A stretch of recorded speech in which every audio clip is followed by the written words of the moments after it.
Dikarenakan tidak mirip dengan aslinya dan menuai banyak kritik, akhirnya pengerjaan patung Bung Karno di Jalan Lingkar Kabupaten Banyuasin dihentikan.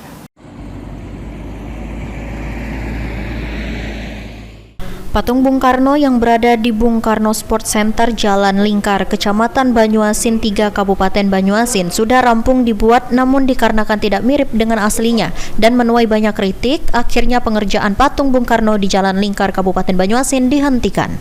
PLT Kadis PUTR Banyuasin Apriansyah melalui staf PUTR Banyuasin Leo yang ditemui di lokasi pembuatan patung mengungkapkan bila memang awalnya pembuatan patung Bung Karno yang viral dianggap tidak mirip, sempat diberi waktu untuk dilakukan perbaikan. Setelah diberikan waktu, tetap saja tidak ada kemiripan dan diputuskan akan diganti senimannya.